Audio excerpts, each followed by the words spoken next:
بسم اللہ الرحمن الرحیم الحمد للہ رب العالمین الصلاة والسلام علی سید الانبیاء والمرسلین قال اللہ تعالی وتبارک فی القرآن المجید والفرقان الحمید بسم اللہ الرحمن الرحیم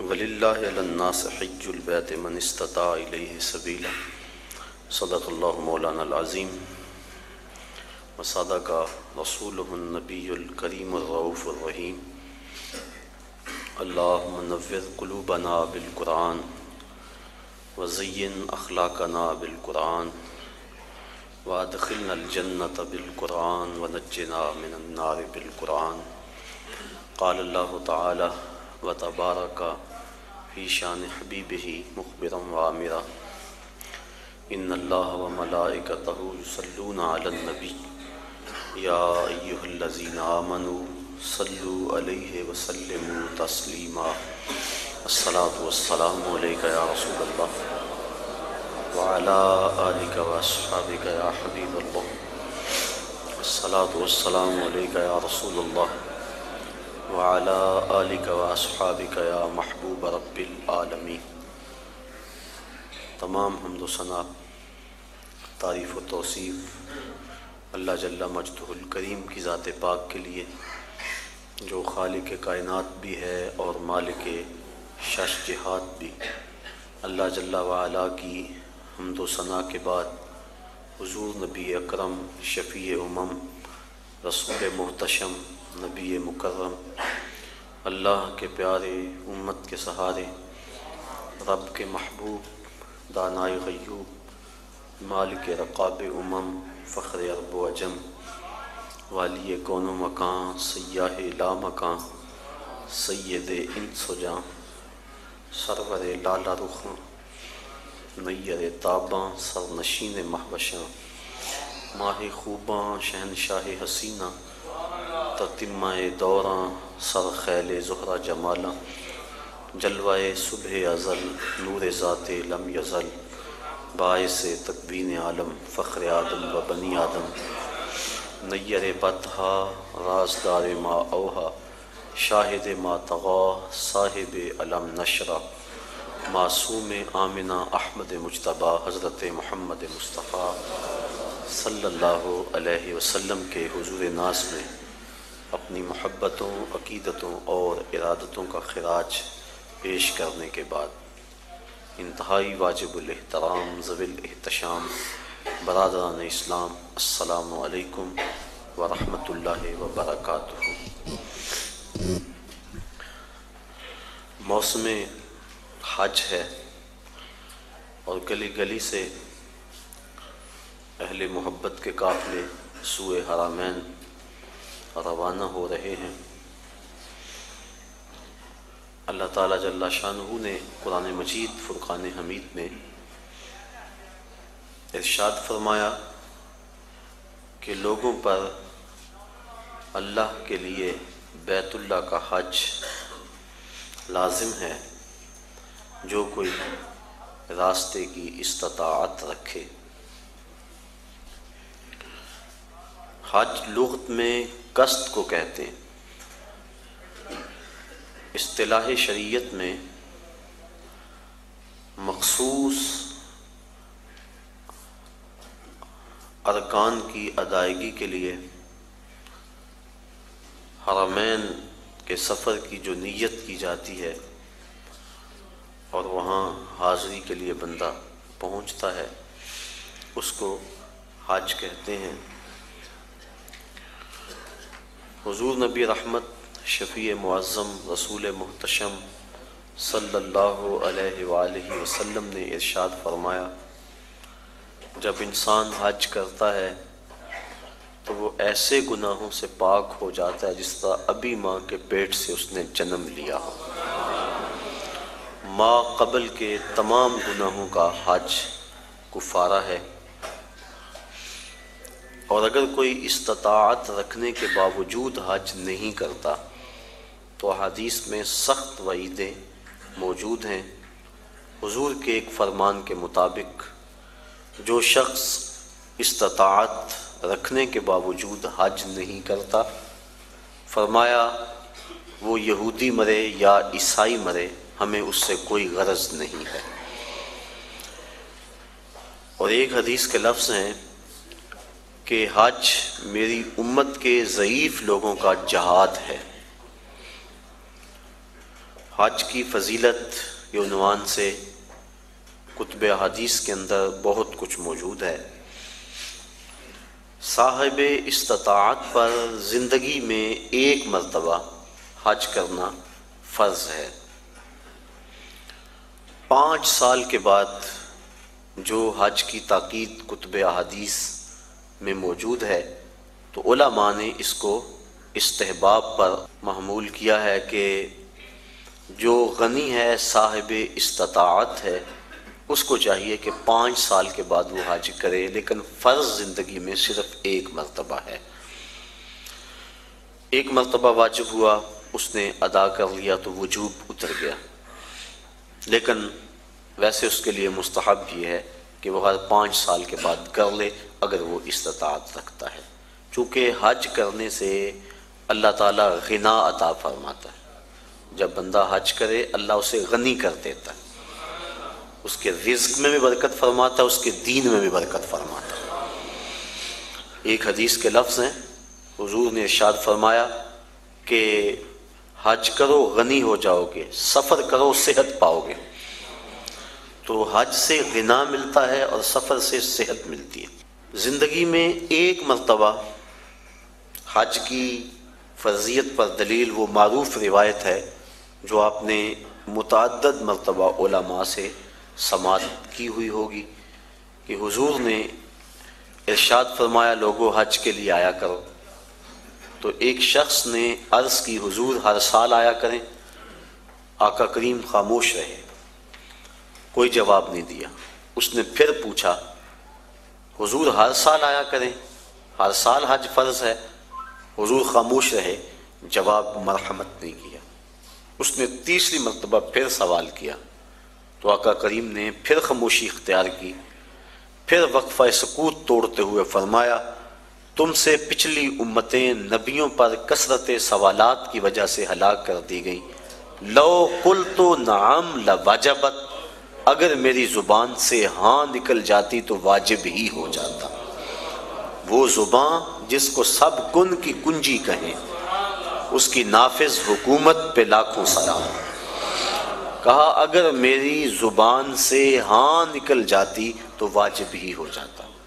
تو حضور کا اختیار فی شریعت سمجھ میں آیا کہ حضور جو کہیں وہی دین ہوتا ہے۔ قرب قیامت کے فتنوں میں سے ایک فتنہ حضور نے آج سے صدیوں قبل بیان فرما دیا۔ نسائی شریف کی روایت ہے، حضور نے ارشاد فرمایا قرب قیامت میں کچھ لوگ کہیں گے کہ حلال وہی ہے جو اللہ نے حلال کیا، حرام وہی ہے جو اللہ نے حرام کیا۔ فرمایا انما اوتیت القرآن ومثلہ معہ، مجھے قرآن بھی دیا گیا اور قرآن جتنے اور علم بھی میرے سینے میں رکھ دیے گئے۔ تو جس کو میں حلال قرار دے دوں وہ ایسی ہے جس طرح اللہ نے حلال قرار دیا ہے، اور جس کو میں حرام قرار دے دوں وہ ایسے ہی ہے جس طرح اللہ نے حرام قرار دیا ہے۔ چونکہ مصطفیٰ اپنی مرضی سے نہیں بولتے، وما ينطق عن الهوى ان هو الا وحی یوحی، جو مالک کی مرضی ہوتی ہے وہی مصطفیٰ کی بولی ہوتی ہے۔ تو اس لیے جو حضور فرما دے وہی دین ہوتا ہے۔ تو اس نے عرض کی حضور کیا ہر سال حج فرض ہے؟ تو آقا کریم فرمایا تم سے پہلی امتیں نبیوں پر کثرت سوالات کی وجہ سے ہلاک کر دی گئیں۔ لو قلت نعم لواجبت، اگر میری زبان سے ہاں نکل جاتی تو واجب ہی ہو جاتا۔ تو زندگی میں ایک مرتبہ حج فرض ہے۔ حضور نے حج کی فضیلت کے بارے میں بہت کچھ ارشاد فرمایا، اور ایک روایت کے لفظ ہیں کہ ایک حج ایسا ہے جس سے 3 آدمیوں کی مغفرت ہو جاتی ہے، اور وہ حج بدل ہے۔ کوئی اپنے والدین کی طرف سے، اپنے کسی عزیز کی طرف سے کسی کو حج کروائے تو ایک جس نے حج کیا اس کی بخشش ہو گئی، ایک جس نے حج کروایا اس کی بخشش ہو گئی، ایک جس کی طرف سے حج کیا گیا اس کی بخشش ہو گئی۔ تو یہ حج ایسا ہے، ایک حج سے 3 آدمیوں کی مغفرت فرما دی جاتی ہے۔ حج کا مقصد کیا ہے، حج کیوں کیا جاتا ہے، اس پر کچھ باتیں میں آج کی اس نشست میں آپ کے گوش گزار کرنا چاہوں گا۔ حج کا بنیادی مقصد اور ہر نیک عمل کا بنیادی مقصد رضائے الہی کا حصول ہے۔ انسان جو بھی نیک عمل کرتا ہے، ہر نیک عمل کا مقصد اللہ کی رضا کو حاصل کرنا ہے۔ قرآن مجید میں ارشاد فرمایا گیا کہ تمہاری قربانی کا گوشت اور خون اللہ کو نہیں پہنچتا، بلکہ تمہارے دل کا وہ تقوی اللہ کو پہنچتا ہے جس کے لیے تم نے قربانی کی ہے۔ گوشت خود کھا لیتے ہو، خون گلیوں میں بہہ جاتا ہے، کھالیں مدارس میں چلی جاتی ہیں، مختلف تنظیمات لے جاتی ہیں، تو اللہ کو کیا پہنچا؟ تو کہا تمہارے دل کا وہ تقوی ہے، جو خلوص اور للہیت ہے، اللہ کی رضا جوئی کا جو جذبہ ہے، وہ جذبہ اللہ کو پہنچتا ہے۔ تو ہر نیک عمل کی بنیاد اللہ کی رضا ہے، اور اگر اللہ کی رضا کے لیے کوئی عمل نہ کیا گیا تو وہ عمل نہیں ہے، نیک عمل نہیں ہے۔ اور صرف ریاکاری کو شرک اصغر کہا گیا ہے، ورنہ انسان جو نیکیاں کرتا ہے، اچھے کام کرتا ہے، کسی کو شرک نہیں کہا گیا، ریاکاری کو شرک اصغر کہا گیا ہے۔ جب اللہ کے علاوہ بندہ کسی اور کے لیے نیک عمل کرتا ہے تو وہ نیک عمل نہیں ہوتے، اس کو شرک اصغر کہا گیا۔ اور قیامت کے دن اللہ تعالیٰ جل شانہ ارشاد فرمائے گا کہ جن کے لیے تم نے یہ عمل کیے تھے ان سے اس کا اجر لے لو، میرے لیے تو تم نے کیے نہیں تھے، جن کے لیے کیے تھے ان سے ان کا اجر لو۔ تو اب کوئی وہاں اجر دینے کی صلاحیت بلا کیسے رکھتا ہوگا؟ تو جب بھی انسان نیک عمل کرے تو بنیادی فلسفہ یہ ہونا چاہیے کہ میں اللہ کی رضا کے لیے کر رہا ہوں۔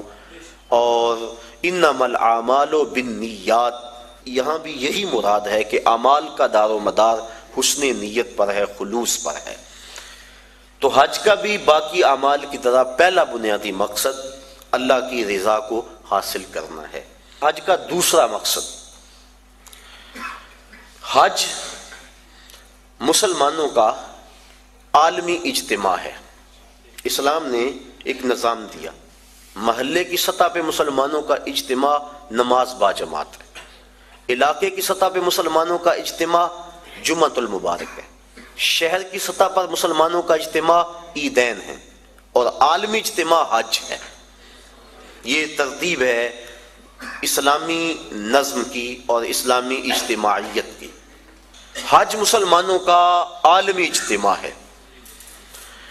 اور عرفات کی حاضری حج کے بنیادی اراکین میں سے ایک رکن ہے کہ چاہے چند لمحوں کے لیے عرفات میں آپ جائیں تو پھر حج ہوگا، اگر عرفات کی حاضری نہ ہو سکی تو حج ادا نہیں ہوگا۔ تو عرفات کے اندر یوم حج کو خطبہ دیا جاتا ہے جس کا سننا مسنون ہے۔ تو خطبہ حج کے اندر مسلمانوں کے عالمی اجتماع کو امام حج، امیر حج کا منصب ہے کہ جو مسائل درپیش ہیں ان مسائل کی روشنی کے اندر ان کی رہنمائی کرے۔ حضور نبی رحمت صلی اللہ علیہ وآلہ وسلم کا خطبہ حج ہمارے سامنے ہے۔ اس وقت جو حالت ہے مسلمانوں کی وہ کسی سے مخفی نہیں، اور حج کے موقع پہ چاہیے تو یہ کہ امیر حج پورا سال محنت کرے، اپنی ٹیمیں مختلف علاقوں میں بھیج کر تجزیہ کرے کہ مسلمان اس وقت پوری دنیا سے پیچھے کیوں رہ گئے ہیں، اور جو سازشیں کرنے والے اہل اسلام کو ہر وقت ظلم و جبر کی چکی میں پیس رہے ہیں تو ان سے چھٹکارا کیوں کر ممکن ہے۔ تو وہ پوری دنیا کے آئے ہوئے نمائندوں کو پورے سال کا لائحہ عمل دے کہ تم نے اپنے اپنے علاقوں میں جا کے یہ کرنا ہے اور اس پیغام کو آگے لوگوں تک پہنچانا ہے۔ پھر پورا سال اس کی نگرانی ہوتی رہے، اور سال کے بعد تجزیہ کیا جائے کہ کمی بیشی کیا ہے، کتنے فوائد ہوئے، اور کہاں تک ہم نے اپنا ہدف حاصل کیا، اور ترمیم و تنسیق کے ساتھ نیا منصوبہ، نیا لائحہ عمل لوگوں کے سامنے رکھا جائے اور دنیا کے کونے کونے سے آئے لوگ حرم کے اس تحفے کو اپنے ساتھ لے جائیں اور پوری دنیا پر پھیلا دیں۔ جب سے برٹش گورنمنٹ کی نوآبادیاتی وزارت کے جاسوسوں نے سلطنت عثمانیہ کو توڑا اور اسلام کی اجتماعیت پر چرکا لگایا تو اسلام کا یہ جو نظام ہے یہ کافی حد تک کمزور پڑ گیا۔ علامہ اقبال پھوٹ پھوٹ کے روئے تھے، دیکھ مسجد میں شکستِ رشتہ تسبیح شیخ اور بت کدے میں برہمن کی پختہ زناری بھی دیکھ، چاک کر دی ترک نادان خلافت کی قبا، سادگی مسلم کی دیکھ اوروں کی عیاری بھی دیکھ۔ یہ ایک الگ دکھڑا ہے، الگ کہانی ہے کہ مسٹر ہیمفر کس طرح یہاں داخل ہوا اور کس طرح سلطنت عثمانیہ کو توڑنے کے لیے اس نے کن کن لوگوں کو خریدا، کیا کیا ہوا، اور پیچھے کون کون سے جبہ و دستار والے لوگ تھے، اور پھر خلافت کی رہی صحیح جو ساکھ موجود تھی وہ ساکھ بھی ختم کر دی گئی۔ ورنہ یہ حال اس وقت جو امہ کا ہو رہا ہے، اگر سلطنت عثمانیہ موجود ہوتی تو جو بھی حالت تھی کم از کم یہ حالت اس وقت امہ کی نہ ہوتی۔ تو یہ باقاعدہ منصوبہ بندی کے ساتھ ایسا کیا گیا، اور اس وقت ہم پوری دنیا میں 56 ملکوں میں اور مختلف گروہوں، زبانوں، نسلوں، فرقوں میں بٹے ہوئے ہیں، اور ہماری طاقت یکجا نہیں ہو پا رہی، اور اتنی کثرت کے باوجود ہمیں ویٹو کا حق بھی حاصل نہیں، اور دنیا میں جس قعر مذلت میں ہم گرے ہیں العیاذ باللہ، اسی کشتی کو ہے خوف تلاطم صد حیف، منہ موڑ دیے تھے جس نے بڑھتے ہوئے طوفانوں کے۔ ہم تو 313 ہو کے جبر کی آنکھوں میں آنکھیں ڈال کے بات کرتے تھے، اور آپ 1 ارب سے متجاوز، لیکن ہماری جو حالت ہے وہ کسی سے بھی مخفی نہیں۔ کابل میں، کندھار میں، تکریت میں، موصل میں، بغداد میں، القدس میں، کشمیر میں، آذربائیجان میں، بوسینیا میں، کسووا میں، جہاں بھی دیکھے مسلمانوں کا ہی خون بکھرا ہوا ہے، اور گوانٹا ناموبے کی جیلوں کے اندر، اس سردی کے اندر ان مظلوموں کے ساتھ جو ظلم ہو رہا ہے وہ ناقابل بیان ہے کہ لہجہ پھٹتا ہے، دل زخمی ہوتا ہے۔ حج کا اجتماع مسلمانوں کا عالمی اجتماع ہے، اور اجتماع کے موقع پہ پوری دنیا کے مسلمانوں کو وہ چیز دینی چاہیے تھی جس سے وہ دوبارہ عروج کی طرف سفر کرنا شروع کر دیں۔ اقبال علیہ رحمہ نے ایک بڑی خوبصورت بات کہی، وہ کہتے ہیں اقبال کوئی پوچھے یہ زائرین حرم سے، اقبال کوئی پوچھے یہ زائرین حرم سے، کیا حرم کا تحفہ زمزم کے سوا کچھ اور نہیں؟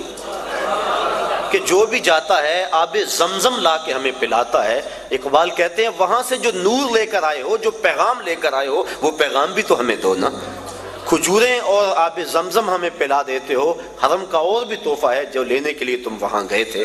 تو یہ بنیادی ایک مقصد ہے کہ مسلمانوں کا عالمی اجتماع ہے، اور عالمی لیول کے جو مسلمانوں کے مسائل ہیں، میں یہاں گفتگو کروں یا میں عملی طور پہ کوشش کروں، اس سے کچھ بہتری تو آ سکتی ہے، لیکن عالمی مسائل کا حل وہاں سے ہے۔ اور اگر عرب اس کے لیے اپنے آپ کو تیار کریں اور جرأت اور پامردی کا مظاہرہ کریں اور دن رات ایک کر دیں اور منصوبہ بندی کریں اور حج کے موقع پہ اس پیغام کو لوگوں تک پہنچائیں، تو مسلم امہ پھر متحد ہو سکتی ہے، اور وہ خواب جو کہ اسلام کی نشت ثانیہ کا خواب ہے وہ شرمندہ تعبیر ہو سکتا ہے۔ تو یہ حج کا دوسرا بنیادی مقصد تھا کہ مسلمانوں کو عالمی اجتماع دیا گیا ہے۔ اجتماع کرنے کے لیے کئی کچھ کیا جاتا ہے، لیکن اس اجتماع کے لیے اللہ نے لوگوں کے دل میں کشش پیدا فرما دی۔ جب کوہ ابو قبیس پہ چڑھ کے جناب ابراہیم کو آواز دینے کے لیے کہا گیا تو عرض کی مالک میری نحیف و نزار آواز کہاں پہنچے گی؟ کہا اے ابراہیم علیہ السلام، آواز دینا تیرا کام، اس کو لوگوں تک پہنچا دینا یہ ہمارا کام ہے۔ اور پھر ماں کے شکم میں اور باپ کی صلب کے اندر تک اس آواز کو پہنچا دیا گیا، اور جس نے اس آواز کو سنا آج لبیک لبیک کہتا ہوا شوق و مستی میں دوڑتا ہوا حرم کی طرف بڑھتا چلا جا رہا ہے۔ تو یہ مسلمانوں کا عالمی اجتماع ہے، اس کے جو فوائد تھے عالمی اجتماع کے، کاش کہ وہ حاصل کیے جاتے۔ تیسرا مقصد حج کا مساوات کا عملی اظہار۔ اسلام کی بنیادی تعلیمات میں سے ایک تعلیم مساوات ہے کہ سب لوگ برابر ہیں، رنگ و نسل کی بنیاد پر، دولت افراد کی کثرت کی بنیاد پر کسی کو کسی پہ فضیلت نہیں دی جا سکتی۔ ان اکرمکم عند اللہ اتقاکم، جو زیادہ تقوی کا نور اپنے سینے میں رکھتا ہے وہ زیادہ عزت والا ہے۔ یہ اسلام کا وہ بنیادی درس اور سبق ہے کہ جس سے شکستہ دل لوگ، درماندہ لوگ، غریب طبقہ، غلام لوگ اسلام کی طرف ان کا میلان ہوا اور کھنچے چلے آئے، ان کو ان کے حقوق اسلام نے دیے۔ آج حقوق نسواں کے حوالے سے بات چل رہی ہے۔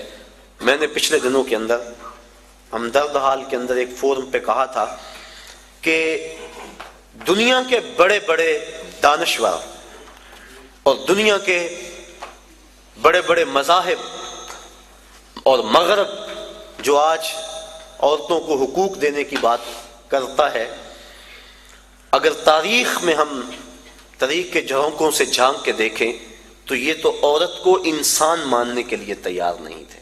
افلاطون کا فلسفہ پڑھیں، وہ کہتا ہے یہ از قبیل جن سے انسان ہی نہیں، انسان کی ضرورت خدمت اور کفالت کے لیے پیدا کی گئی ہے، ہم شکل بھی انسان کی ہے، انسان نہیں ہے۔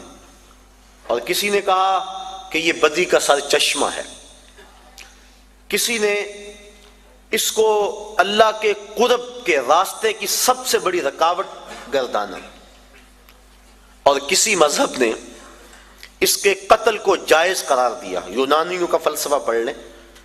عیسائی دنیا آج جو دعوے کرتی ہے عورتوں کو حقوق دینے کی، 90,000 عورتوں کو عیسائی دنیا نے زندہ جلایا ہے۔ ان کی تاریخ بڑی شرمناک ہے۔ تو کس نے حقوق دیے عورت کو؟ کون عورت کے حقوق کا محافظ ہے؟ دنیا والے تو عورت کے وجود کو برداشت نہیں کرتے تھے۔ یہ بر صغیر پاک و ہند، ابن بطوطہ جب یہاں آیا تو کس بات سے بے ہوش ہوا تھا؟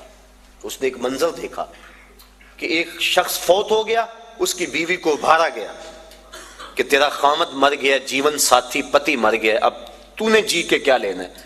تیری وفا کا تقاضا یہ ہے کہ تو بھی اس جلتے ہوئے شعلوں میں چھلانگ لگا دے، تو خامد کی اگر وفادار ہے تو اس کو بھڑکا کر اس آگ کے اندر چھلانگ لگانے کے لیے تیار کیا گیا، اور جب اس نے جوش میں آ کے چھلانگ لگائی، اس کی چیخیں جب فضاؤں میں بلند ہوئی تو معروف سیاح ابن بطوطہ بے ہوش ہو گیا اور اپنے گھوڑے سے گر پڑنے لگا، اور لوگوں نے بڑھ کے تھاما۔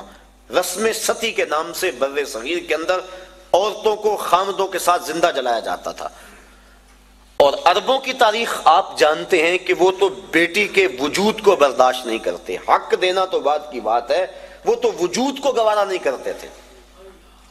اگر کسی کے ہاں بیٹی جنم لے لیتی اس کا منہ کالا ہو جاتا، یہ قرآن نے بتلایا۔ آبرو بچانے کا ایک ہی طریقہ کہ وہ بیٹی کو زندہ درگور کر دے، اگر ایسا نہیں کرتا تو معاشرے میں معزز نہیں سمجھا جاتا۔ اپنی بیٹی کے لیے آج میں اور آپ محبت بھرے جملے بولتے ہیں، بیٹی کے ہاتھ پیلے کرنے کے لیے بوڑھا باپ اپنی جھکی ہوئی کمر پہ بوریاں لاد لاد کے مزدوری کرتا ہے، اور فیکٹری کے اندر بھائی اوور ٹائم لگا رہا ہے کہ میں نے اپنی بہن کے ہاتھ پیلے کرنے۔ یہ بھائی تو قتل کرتا تھا بہن کو کہ کل کوئی میرا بہنوئی نہ ہو، یہ باپ تو زندہ درگور کرتا تھا کہ میں کسی بیٹی کا باپ نہ کہلاؤں۔ تو باپ کے دل میں بیٹی کی یہ محبت، بھائی کے دل میں بہن کا یہ پیار کہ وہ اس کے لیے کتنی محنت کرتے ہیں، اور جب گھر سے بیٹی رخصت ہوتی ہے تو باپ بھی پھوٹ پھوٹ کے روتا ہے، اور بھائیوں کے آنسو بھی خشک نہیں ہوتے۔ یہ تو قاتل تھے بیٹیوں کے اور بہنوں کے لیے، ان کے دل میں یہ گداز اور نرمی اور محبت کس نے ڈالی؟ آمنہ کے لال کا یہ عطیہ ہے۔ سجدہ شکر ادا کرتی رہیں ساری زندگی بھی عورتیں، تو وہ حق شکر ادا نہیں کر سکتی۔ ان کے تو وجود کو برداشت نہیں کیا جاتا تھا، ان کے وجود کو عزت بخشی تو وہ محمد عربی صلی اللہ علیہ وسلم نے بخشی۔ آج عورتیں بھنگڑے ڈال رہی ہیں کہ ہمارے حقوق کا تحفظ کیا گیا، اور اگر اس کی آبرو بھی لٹتی ہے بالجبر تو مقدمہ بھی درج نہیں ہوتا، پہلے سیشن جج کے پاس اسے جانا ہوگا، استغاثہ پیش کرنا ہوگا، پیچیدگیاں ہیں، قانونی معاملات ہیں۔ یہ تو آنکھیں کھلیں گی اس وقت جب ان کے ساتھ جو ہے وہ عملی سلوک ہوا۔ تو آج یہ بنگڑے اور آج یہ خوشیاں کہ ہمیں تحفظ دے دیا گیا، یہ عورتوں کے تحفظ کا بل نہیں ہے، عورتوں کی تذلیل کا بل ہے۔ عورتوں کو تحفظ اسلام نے دیا ہے۔ جس ماں کو ترکے میں بانٹتے تھے اس کے قدموں میں جنت ڈال دی، کہا تیری جنت اس ماں کے قدموں تلے، اور یہ شرط نہیں لگائی کہ ماں قاریہ قرآن ہے یا حافظ قرآن ہے یا رابعہ بصری ہے وقت کی تیری ماں تو پھر اس کے قدموں تلے جنت ہے، اپلے تھاپتی ہوئی ماں کے قدموں تلے بھی بیٹے کی جنت رکھ دی گئی۔ بہن کو عزت کی مستن پہ بٹھا دیا گیا، بیٹی کو باپ کے لیے دل کی دھڑکن بنا دیا گیا، آنکھوں کا نور اور چین بنا دیا گیا، گھر کی زینت بنا دی گئی، اور بیوی جس کو پاؤں کا جوتا خیال کیا جاتا تھا اس کو محبوبہ بنا کے خامد کے لیے محبتوں کے گوشے اس کے سینے کے اندر رکھے گئے۔ اور حضور نبی رحمت صلی اللہ علیہ وسلم نے ازواج مطہرات کے ساتھ جو حسن سلوک کی داستانیں رقم کی، لوگوں کے لیے عملی نمونہ چھوڑا۔ کسی کو حمیرہ کہہ کے پکار رہے ہیں، کسی کی فوتگی کے بعد جانور ذبح کر کے ان کی سہیلیوں کے گھر میں گوشت بھیج رہے ہیں تاکہ ان کی روح کو آسودگی ہو۔ حضرت فاطمہ تو زہرا فرماتی ہیں کہ جب میری والدہ کا وقت آخر آیا تو حضور کی خدمت میں میری ماں نے مجھے بھیجا کہ جاؤ حضور سے کہو کہ مجھے اپنی چادر رحمت دے دیں۔ میں حاضر ہوئی، عرض کی، حضور نے کہا کہ بیٹا اپنی ماں سے پوچھو نا چادر کیا کرنی ہے۔ میں پوچھنے آئی تو حضور بھی پیچھے آ گئے۔ تو حضرت خدیجۃ الکبریٰ رضی اللہ تعالی عنہا آپ نے عرض کی، حضور میں اس لیے چادر مانگی ہے کہ مجھے محسوس ہو رہا ہے میرا وقت آخر آ گیا، میری آرزو یہ ہے کہ اس چادر میں مجھے کفن دیا جائے۔ اب سنیے حضور کے لفظ، عورتوں کے حقوق کی بات کرنے والے اس بلندی پہ سوچ بھی نہیں سکتے۔ جب حضور کی زوجہ محترمہ نے چادر مانگی تو آقا کریم کی آنکھوں سے آنسو چھلکنے لگے، اور پھر فرمایا، اے خدیجہ تو نے تو چادر مانگی ہے، لو اردت جلدی لا آتیتک، اگر تو میری جلد بھی مانگ لیتی میں وہ بھی پیش کر دیتا۔ یہ اسلام کے دیے ہوئے حق ہیں۔ اللہ اکبر۔ تو بات کر رہا تھا کہ اسلام نے کمزور طبقوں کو ان کے حق دیے ہیں، یہ ایک الگ مضمون ہے کہ غلاموں کو ان کے حق دیے، غریبوں کو حق دیے، یتیماں کو حق دیے، یہ الگ مضمون ہے۔ یہ چونکہ کرنٹ ایشو ہے اس وقت، اس پر میں نے تھوڑی سی بات آپ کے سامنے رکھی۔ تو اسلام نے کمزوروں کو، غریبوں کو بنیادی حق دیا کہ سب انسان برابر ہیں، تقوی کی بنیاد پہ فضیلت ہے۔ جب فاران کی چوٹیوں سے نور اسلام چمکا اور گھر گھر اس کے اجالے ہوئے تو عرب کا سب سے کالے رنگ کا شخص جس کا نام تھا اسود، وہ حضور کی خدمت میں حاضر ہوا۔ کوئی شخص اس کو رنگت کی سیاہی کی وجہ سے قریب بٹھانے کے لیے تیار نہیں تھا۔ اس نے آ کے حضور کی خدمت میں عرض کی، حضور اگر میں اسلام لے آؤں تو مجھے کیا ملے گا؟ حضور نے فرمایا، جو ابو بکر و عمر کو ملا ہے وہی تمہیں ملے گا، جو حقوق و فرائض ان کے ہیں وہی حقوق و فرائض تیرے ہوں گے، جس صف میں وہ کھڑے ہوتے ہیں اسی صف میں تو کھڑا ہوگا، اور اگر تو پہلے آ جائے اور وہ بعد میں آئے تو اگلی صف میں کھڑا ہوگا، وہ پچھلی صف میں کھڑے ہوں گے۔ اس نے کہا اگر اسلام یہ ہے تو میں تو پھر دل و جان سے اس دین کو قبول کرتا ہوں۔ حضرت اقبال مساوات کی بات کے اندر اسرار و رموز کے اندر لکھتے ہیں، اسود از توحید احمر می شود، کہ اسود توحید کے فیضان سے احمر ہو جاتا ہے، گوری رنگت والوں کے کندھوں سے کندھا جوڑ کے وہ کھڑا ہوتا ہے۔ یہ اسلام کا دیا ہوا درس مساوات ہے کہ سب کو ایک صف میں کھڑا کر دیا گیا، یہ اسلام کا درس ہے۔ حضرت بلال حبشی رضی اللہ تعالی عنہ اور حضرت ابو ذر غفاری رضی اللہ تعالی عنہ کسی معاملے میں شکنجی ہو گئی تو غصے میں آ کر جناب ابو ذر غفاری نے کہا کہ تو کالی ماں کا بیٹا ہے۔ بس دل ٹوٹ گیا، حضور کی خدمت میں آئے اور کہا کہ حضور حالت دیکھی، حضور میں کیا ماجرا ہے؟ اس کی حضور مجھے آج تانا ملا ہے کہ تو کالی ماں کا بیٹا ہے۔ تو آقا کریم غصے میں آ گئے، فرمایا جاؤ جا کے ابو ذر کو میرا پیغام دو کہ جن عورتوں کا دودھ میں نے پیا ہے ان میں سے ام ایمن ایک ایسی خاتون تھی جس کا رنگ گورا نہیں تھا، اور جا کے ابو ذر کو کہو جو تانا تجھے دیا ہے وہ اپنے نبی کو بھی آ کے دے۔ اور جب جناب بلال حبشی رضی اللہ تعالیٰ عنہ ان کے پاس گئے اور جا کے یہ بات کہی تو وہ زاروں کے تار رونے لگے اور اپنا جوتا اتار کے حضرت بلال حبشی کے ہاتھ میں دیا، کہا یہ میرے منہ پہ ملو جس سے میں نے یہ بات کہی ہے۔ تو دیکھیے یہ اسلام کا عمل مساوات ہے اور اسلام کا درس مساوات ہے کہ اسلام نے سب کو ایک صف میں کھڑا کیا اور معیار تقوی رکھا، تقوی کی معیار پہ سب انسان جو ہے وہ ایک دوسرے سے فضیلت لے سکتے ہیں، ورنہ ایک دوسرے کے برابر ہیں۔ تو اس اسلام کے درس مساوات کا عملی اظہار حج کے موقع پہ ہوتا ہے۔ غریب امیر، بادشاہ اور گدھا، کالا اور گورا، اجمی اور عربی، سب ایک ہی لباس میں ہوتے ہیں، ایک ہی رکن ادا کر رہے ہوتے ہیں، اور ایک ہی تلبیہ سب کی زبان پہ ہوتا ہے۔ اور اگر کوئی شخص حج کے اس اجتماع میں جہاں درس مساوات دیا گیا وہاں سے آ کر دوبارہ اونچ نیچ اور تفریق میں مبتلا ہو تو سمجھو کہ اس نے حج کا نور حاصل نہیں کیا۔ اگر وہ یہاں پلٹ کے آ کے بھی اس تقسیم کو، جس تقسیم کی مخالفت حضور نے کی، اور خطبہ حجۃ الوداع کے موقع پہ حضور نے فرمایا کہ یہ جو کالے گورے اور عربی اجمی کی تقسیم ہے میں ان کو پاؤں تلے رونتا ہوں اور ان تفاخر کو ختم کرتا ہوں، ان اکرمکم عند اللہ اتقاکم۔ اب یہی درس ہمیں اپنی پوری عملی زندگی کے اندر یاد رکھنا چاہیے، مسجد میں بھی، گھر میں بھی، معاشرے میں بھی، ہر جگہ اس عمل کو یاد رکھنا چاہیے۔ ہم اگر جلسہ کروائیں، ہم اگر محافل منعقد کریں، ہم اگر عالم دین ہیں، ہم اگر شیخ طریقت ہیں، تو ہمیں اس بات کا ضرور خیال رکھنا چاہیے۔ کسی دور میں معزز وہ خیال کیا جاتا تھا جس کی اولاد زیادہ ہوتی تھی، تاریخ عرب پڑھے، اور اس وجہ سے 100 شادیاں کیا کرتے تھے وہ۔ اسلام نے 4 شادیوں کی حد بندی کر دی کیونکہ آدمی اس سے آگے حق نہیں ادا کر سکتا۔ اور پھر دور بدلتا گیا۔ یہ جو موجودہ دور ہے، اس دور میں عزت کا معیار کثرت دولت سمجھ لیا گیا ہے۔ ہمارے اشتہار دیکھ لیں، معززین شہر، اس کی فہرست پڑھیں تہجد گزار نہیں ملیں گے، اس کی فہرست پڑھیں تو تقوی کے اعلیٰ معیار پہ جو لوگ ہیں لیکن ہیں غریب، وہ نہیں ملیں گے۔ دولت مند لوگ معززین شہر کہلاتے ہیں۔ اور بدقسمتی یہ ہے کہ ہم اپنی محافل کے اندر بھی ان کو ہی ترجیحی بنیادوں پہ آگے بٹھاتے ہیں کہ اس کے پاس دولت زیادہ ہے۔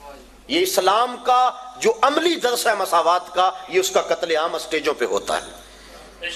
پیر صاحب کے قریب بھی وہی ہوتا ہے جس کے پاس دولت زیادہ ہو، اور جو غریب ہوتا ہے اس کو کہا جاتا ہے پیچھے بیٹھ جا اور 1.25 لاکھ مرتبہ یا حیو یا قیوم پڑھ۔ اس کو وظیفے پہ لگا دیا جاتا ہے اور امیر اسٹیج کی زینت ہوتا ہے۔ رسول کریم کا نام سن کے جس کی آنکھوں سے آنسو چھلکتے ہیں اور حضور کی محبت میں جو تڑپتا ہے، سحری کے وقت اٹھ کے تہجد پڑھتا ہے اور پھر اشراق پڑھ کے مزدوری پہ چلا جاتا ہے، رزق حلال کماتا ہے، نمازوں کی کوتاہی نہیں کرتا، اپنی زبان کی حفاظت کرتا ہے، نظر کی حفاظت کرتا ہے، وہ تو جوتیوں پہ بیٹھے۔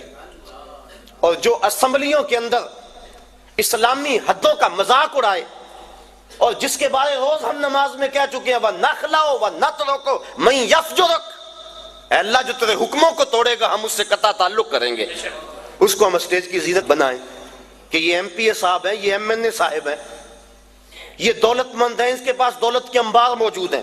میں دولت سے نفی نہیں کر رہا، دولت عثمان ہو، دولت قارون نہ ہو، لیکن معیار اگر دولت ہوگا تو پھر غریبوں کا استحصال ہوگا، اور اسلام نے اس استحصالی نظام کے خلاف ہی تو جنگ کا اعلان کیا ہے۔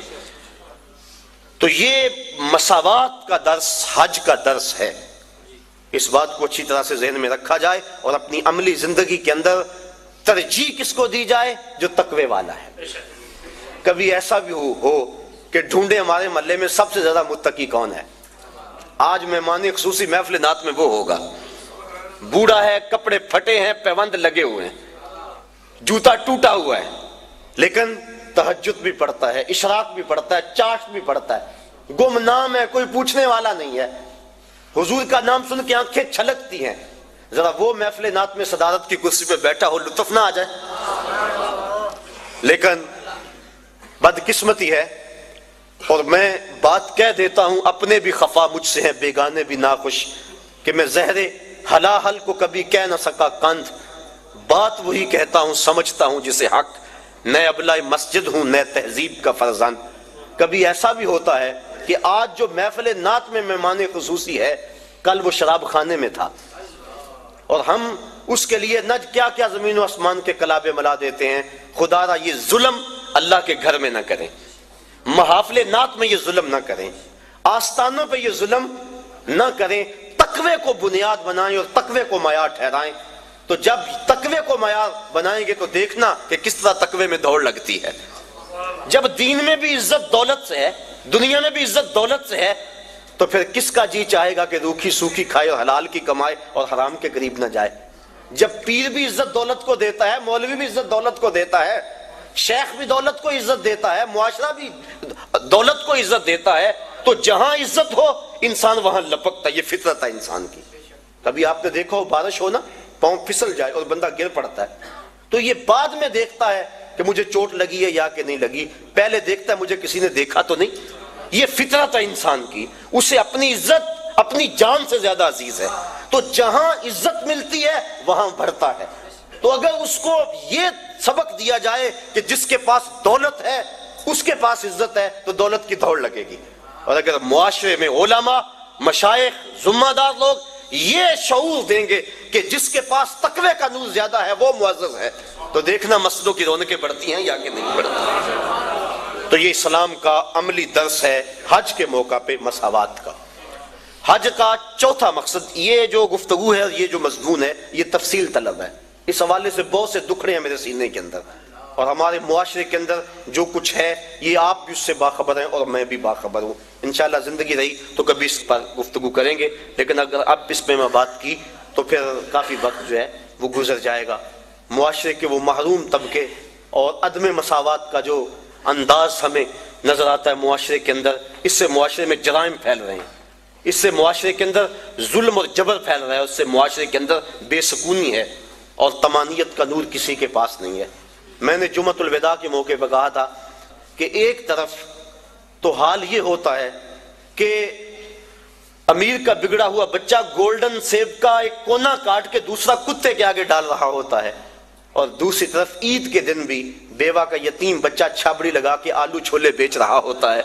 تو جس معاشرے میں یہ تقسیم ہو اس معاشرے میں روشنی کیسے آ سکتی ہے، اس معاشرے میں نور کیسے آ سکتا ہے؟ میرے آقا تو یتیم کو سینے سے لگاتے ہیں، اس کو نیا لباس بھی دیتے ہیں، عزت بھی دیتے ہیں، اور ساتھ یہ بھی کہتے ہیں بیٹا کیا تو پسند نہیں کرتا کہ محمد تیرا باپ لگے اور عائشہ تیری ماں لگے اور فاطمہ تیری باجی لگے؟ پھر جب وہ انگلی تھام کے حضور کی چلتا ہے تو وہ کہتا ہے کہ تھا تو یتیم لیکن مزہ آ گیا مصطفیٰ کی انگلی تھامے جا رہا۔ تو اگر ہم پسے ہوئے طبقوں کو عزت دیں گے اور انسانی وقار کو ملحوظ رکھیں گے اور اسلام کا جو مساوات کا درس ہے اس درس کو ہر صورت کو ملحوظ رکھیں گے، تو معاشرے کے اندر طمانینت ملے گی، غریب کو بھی سکون ملے گا اور امیر کو بھی سکون ملے گا۔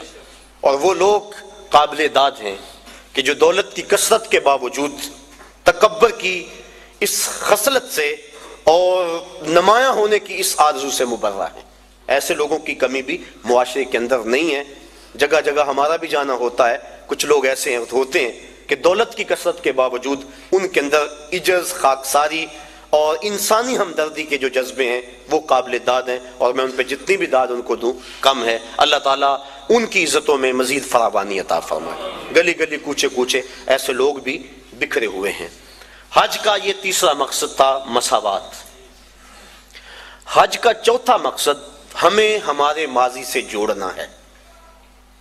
ہمارا جو ماضی ہے، ہماری جو تاریخ ہے، اس سے ہمیں جوڑنا، یہ حج کا چوتھا مقصد ہے۔ آپ دیکھ لیجئے، ملاحظہ کر لیں پورے حج کو، ہم ملت خلیل سے ہیں اور ہمیں ماضی سے جوڑا گیا۔ طواف کعبہ ہے، پہلے چکر رمل کے لگائے جاتے ہیں۔ رمل کیا؟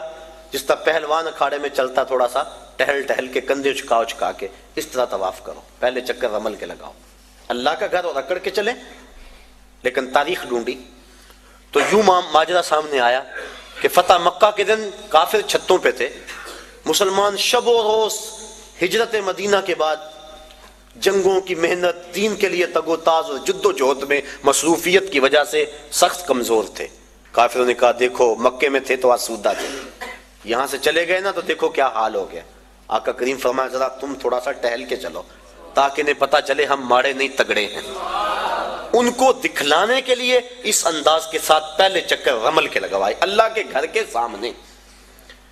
اب کفار چھتوں پہ موجود نہیں ہوتے، علت ختم ہو گئی۔ جب علت ختم ہوئی تو معلول بھی ختم ہونا چاہیے تھا، لیکن علت ختم ہوئی معلول ختم نہیں ہوا، چکر اسی طرح لگائے جاتے ہیں۔ گو کافر نہیں دیکھ رہے، یار کی سنت کو تو ادا کرنا ہے نا۔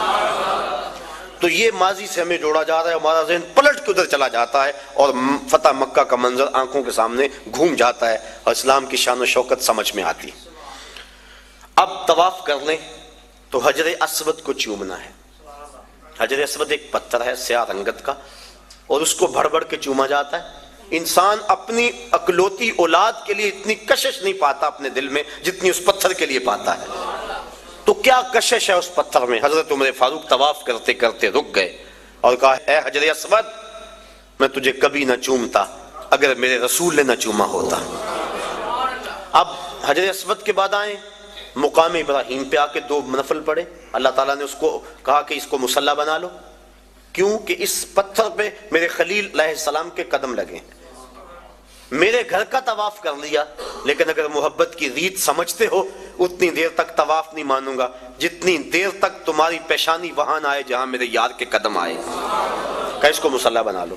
قریب نماز پڑھو، سیدھ میں نماز پڑھ لو، قریب نماز پڑھ لو، اس کے آس پاس جہاں تمہیں جگہ ملتی ہے نماز پڑھ لو. یہاں نماز پڑھو گے اللہ تمہاری نماز قبول کرے گا، حج بھی قبول کر لے گا. ذرا غور کیجئے، اسلام نے تو پتھروں سے دور نہیں ہٹایا، پتھروں سے ہٹایا ہے، پتھر توڑے گئے، لیکن حجر اسود بھی پتھر، مقام ابراہیم بھی پتھر، ان پتھروں کے نیڑے کیا جا رہا ہے. پتھروں سے دور کیا، ان پتھروں کے قریب کیا جا رہا ہے. کہا یہ وہ پتھر ہیں جس پہ کسی کے قدم لگے ہیں، کسی کے لب لگے ہیں، اس لیے ان پتھروں کے قریب کیا جا رہا ہے. اب آگے آئیے، چاہے زمزم پہ چشمہ پھوٹ رہا ہے، پانی کھڑے ہو کے پئیں، جو دعا مانگے پوری ہوگی، جس نیت سے پئیں پوری ہوگی.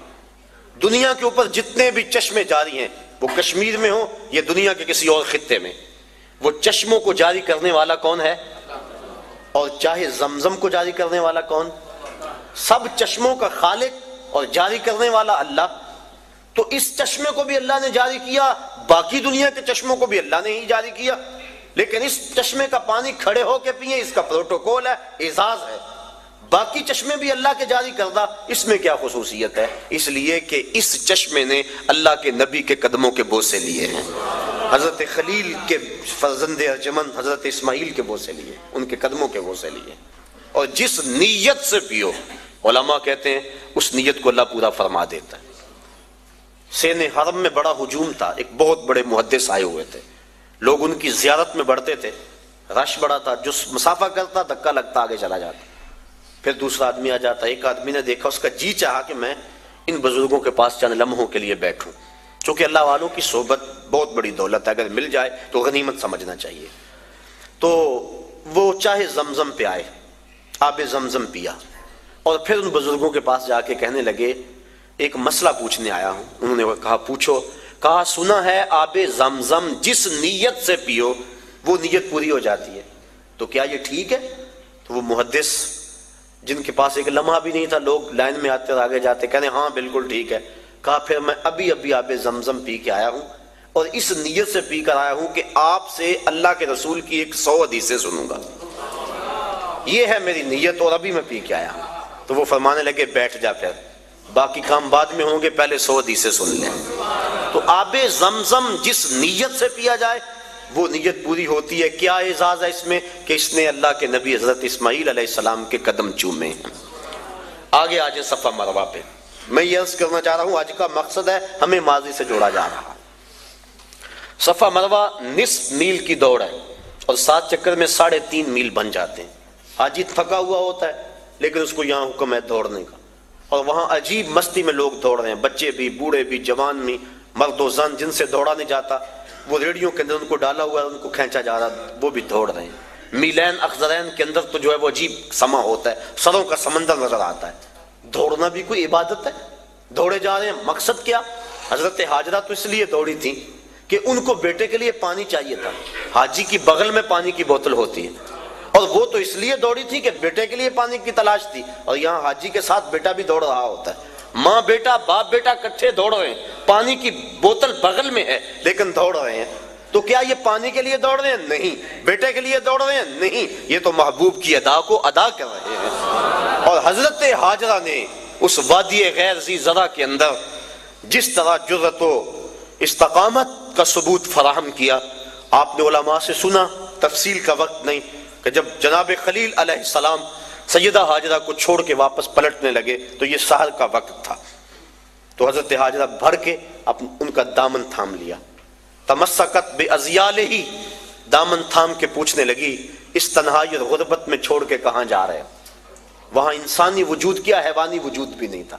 مورخ اسلام فی جلندری اس جگہ کا نقشہ کھینچتے ہوئے لکھتا ہے وہ وادی جس میں وحشت بھی قدم رکھتی تھی ڈر ڈر کے، جہاں پھرتے تھے آوارہ تھپیڑے باد سر سر کے، جہاں پر گھاس اگتی ہے جہاں نہ پھول کھلتے ہیں، مگر وہ سرزمین ہے آسماں بھی جھک کے ملتے ہیں۔ محیط پہاڑوں میں دن کو ڈر لگے، عورت ذات اور معصوم بچہ گود میں، نہ پینے کے لیے کچھ ہے نہ کھانے کے لیے کچھ، نہ کوئی ہمسائیگی، عورت کا وجود۔ حضرت حاجرہ کو حضرت ابراہیم علیہ السلام جب چھوڑ کے جانے لگے دامن تھام لیا، کہا اس تنہائی اور غربت میں چھوڑ کے کہاں جا رہے ہو؟ کوئی جواب نہ دیا۔ پھر قدم اٹھایا تو آگے بڑھی پاک تینت خاتون نے، پھر دامن پکڑا، کہا اس تنہائی میں چھوڑ کے ہمیں کہاں جا رہے ہو؟ لیکن جناب ابراہیم علیہ السلام کی آنکھوں میں آنسو تو ہیں لیکن جواب کوئی نہیں دیا۔ پھر قدم اٹھایا اور پھر دامن کو پکڑ کے کہا اس غربت اور تنہائی میں چھوڑ کے ہمیں کہاں جا رہے ہو؟ میرا نونہال جو میری امیدوں کا چراغ ہے یہ ضائع نہ ہو جائے کہیں، اور یہاں پانی بھی نہیں ہے، اور میں عورت ذات، کہاں چھوڑ کے ہمیں جا رہے؟ حضرت خلیل علیہ السلام نے پھر جواب نہ دیا، تو حضرت حاجرہ نے بات کو بھانپ لیا اور کہا کیا اللہ کا یہ حکم ہے؟ قال نعم، کہا ہاں، کہا پھر آپ جائیے، آپ خیر سے جائیے، اگر اس کا یہ حکم ہے تو وہ ہمیں ضائع نہیں ہونے دے گا۔ پھر ان پتھروں میں اللہ کی بندی حضرت حاجرہ رکی، جہاں دن کو ڈر لگتا ہے، جہاں مردوں کے کلیجے اور پتے پانی پانی ہو جائیں، وہاں وہ خاتون رکی، عورت کا وجود، معصوم بچہ گود میں، تنہائی، غربت، کھانے کے لیے کچھ نہیں، پینے کے لیے کچھ نہیں، انسانی وجود کوئی نہیں، ہمسائیگی کوئی نہیں، حشرات الارض بھی نہیں پائے جاتے، زمین پہ گھاس بھی نہیں اگی ہوئی، اور رات کا لمحہ حضرت خلیل چھوڑ کے جا رہے، کہا جائیے آپ خیر سے جائیے، اگر اس کے حکم پہ چھوڑ کے جا رہے ہیں تو وہ ہمیں ضائع نہیں ہونے دے گا۔ اللہ اکبر۔ اللہ کی بندی حضرت حاجرہ سلام اللہ علیہا نے جرت اور عظیمت کی جو داستان رقم کی، اور پھر بیٹے کے لیے بے تابانہ دوڑ رہی ہیں، کبھی صفا پہ کبھی مروہ پہ، اللہ کے حکم کے لیے یہاں رکی، کہا میری بندی میرے حکم کے لیے تو نے حد کر دی۔ ایک عورت سے یہ تصور کہ وہ اس تنہائی اور غربت میں رہے، اور پھر اس اعتماد اور یقین سے خامد کو رخصت کرے کہ آنکھ کے گوشے کو بھیگنے بھی نہ دے، کہ یہ اللہ کا حکم ہے، تو اگر آنکھ کا گوشہ بھیگ گیا تو کہیں یہ نافرمانی نہ ہو جائے، یہ تیری استقامت، یہ تیری جرت، تو پھر دیکھ اگر تو نے یہ 7 چکر لگائے تھے، تیری راہوں پہ نبیوں کو بھی دوڑاؤں گا، تیری راہوں پہ ولیوں کو بھی دوڑاؤں گا، قیامت تک لوگ دوڑتے رہیں گے۔ وہ اعزاز اور وہ پروٹوکول دیا، نبی بھی دوڑ رہے ہیں، ولی بھی دوڑ رہے ہیں، غوث کتب ابدال بھی دوڑ رہے ہیں، ان راہوں پہ کیا کون کون نہیں دوڑا، خود امام الانبیاء ان راہوں پہ دوڑے ہیں۔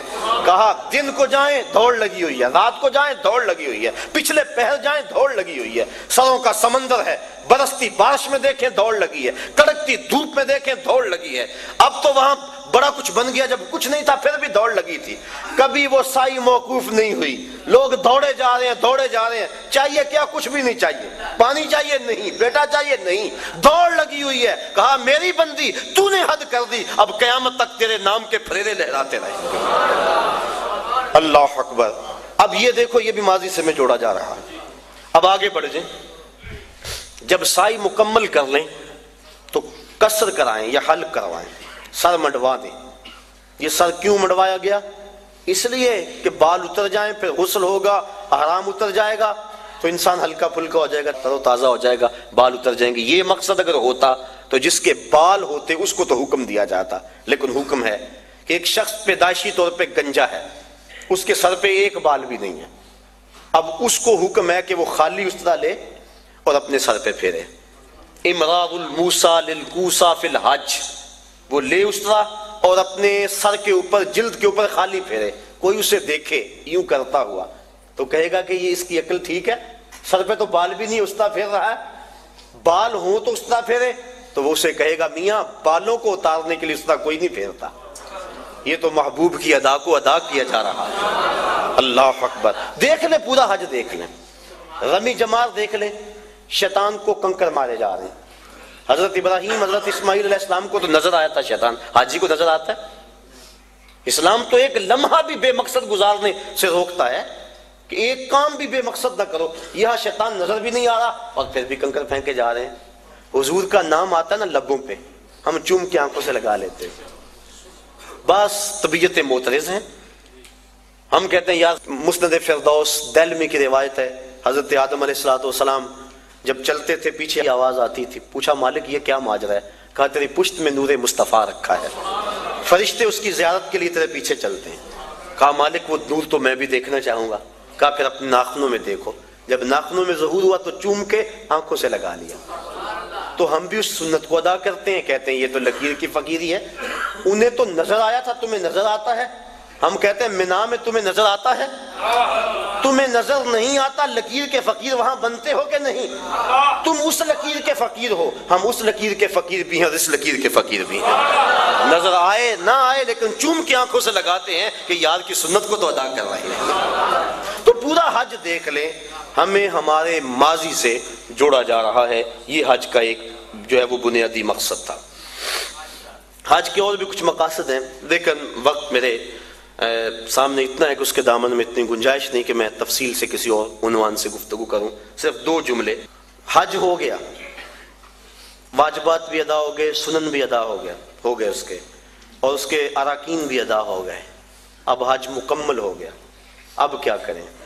اعلیٰ حضرت فرماتے ہیں حاجیو آؤ شہنشاہ کا روزہ دیکھو. کعبہ تو دیکھ چکے، اب کعبے کا کعبہ دیکھو. اللہ نے جن کو حج یا عمرہ نصیب کیا ہے اللہ انہیں بار بار نصیب کرے، اور جن کو یہ سعادت نصیب نہیں ہوئی انہیں بھی بار بار نصیب کرے. مدینہ شریف شمال میں ہے مکہ المکرمہ سے، اور کعبۃ اللہ کا جو میزاب ہے، پرنالہ جسے کہتے ہیں، اس کا رخ ادھر ہے شہر محبوب کی طرف. تو اعلیٰ حضرت فرماتے ہیں حاجیو ذرا غور سے دیکھو کعبہ کیا کہہ رہا ہے. بازو نکال کے بتا رہا ہے اگر قبولیت کی مہر لگانی ہے تو مدینے چلے جاؤ. اللہ اکبر. تو حضور علیہ السلام کے روزے پہ حاضری دینا قریب واجب ہے، علماء نے لکھا. اور حضور نے ارشاد فرمایا من حج البیت ولم یزرنی فقد جفانی. جس نے حج بیت اللہ کیا اور میری زیارت کے لیے نہ آیا اس نے میرے اوپر ظلم کیا ہے. اور قرآن مجید کی آیت گواہ ہے وَلَوْ أَنَّهُمْ إِذْ ظَلَمُوا أَنفُسَهُمْ جَاءُوكَ. اے حبیب یہ لوگ اگر اپنی جانوں پہ ظلم کر بیٹھیں تو تیری چوکھٹ پہ آ جائیں. میرے شہر کا ایک شاعر ہے، اس نے اس کا ترجمہ کیا. وہ کہتا ہے مجرم ہو تو منہ اشکوں سے دھوتے ہوئے آؤ، آؤ در تواب پہ روتے ہوئے آؤ. قرآن میں مذکور ہے توبہ کا طریقہ، سرکار کی دہلیز سے ہوتے ہوئے آؤ. اگر اپنی جان پہ ظلم کر بیٹھو تو محبوب کی چوکھٹ پہ آؤ، اور پھر اللہ سے معافی مانگو. معافی ہو جائے گی؟ نہیں، رسول تمہارے لیے اللہ سے استغفار طلب کریں. تو تم معافی مانگنے آئے تھے، اللہ رحمت بھی عطا کر دے گا. لَوَجَدُ اللَّهَ تَوَّابًا رَحِيمًا. تم توبہ کے لیے آئے تھے، اللہ رحمت بھی اپنے جناب سے دے گا کیونکہ محبوب کو جو ساتھ لے کر آئے. اللہ اکبر. یہ حضور کی ظاہری حیات میں بھی تھا. مسجد نبوی میں استوان ابی لبابہ اس پہ گواہ ہے کہ حضرت ابو لبابہ نے اپنے آپ کو بندھوا دیا اور قسم کھائی جب تک حضور نہیں کھولیں گے میں اپنے آپ کو نہیں کھلواؤں گا.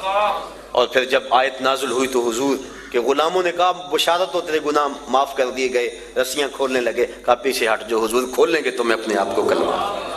اللہ زندگی میں بھی تھا.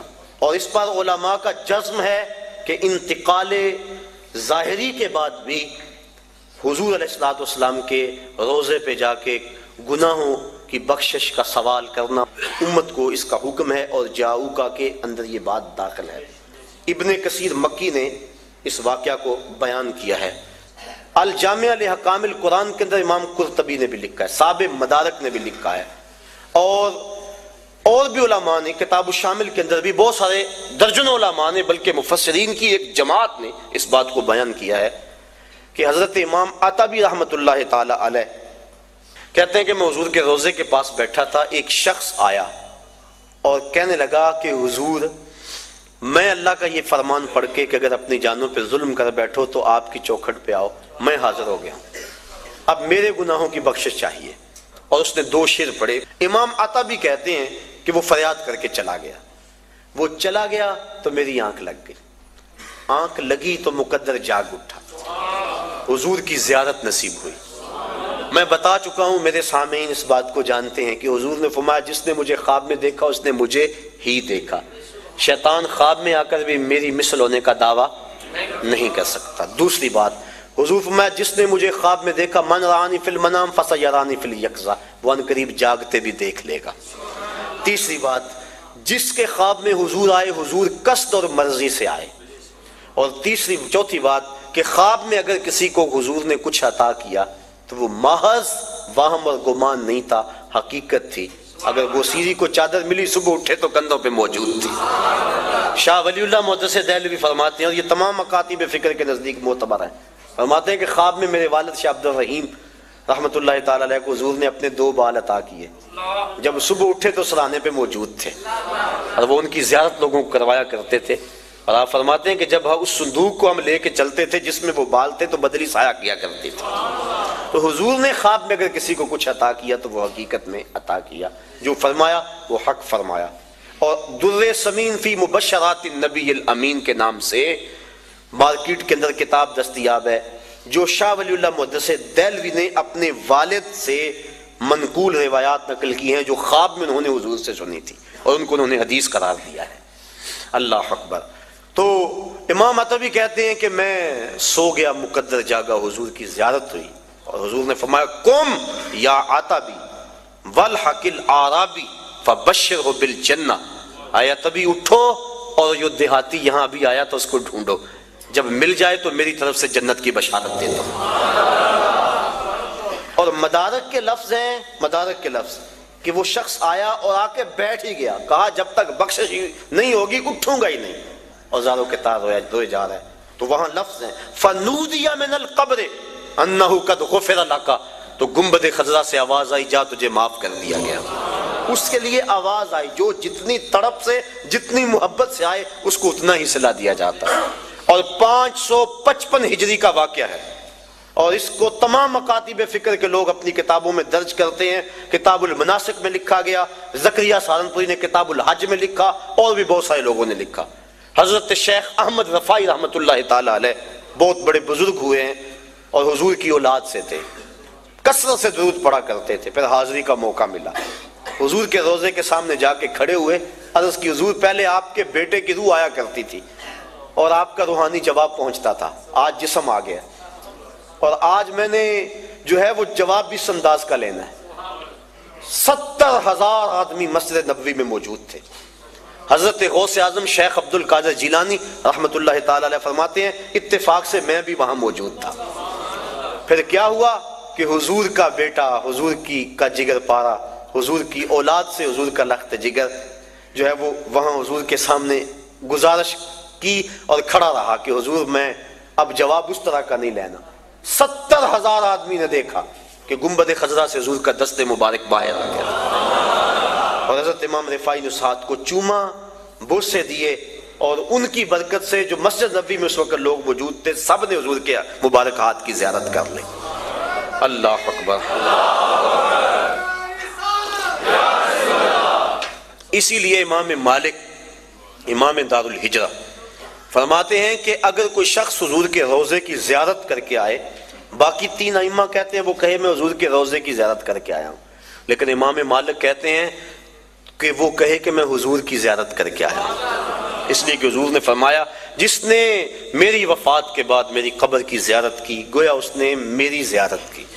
اور حضور نے یہ بھی ارشاد فرمایا من زار قبری وجبت لہ شفاعتی، جس نے میری قبر انور کی زیارت کی میرے اوپر لازم ہے کہ میں اس کی قیامت کے دن سفارش کروں گا۔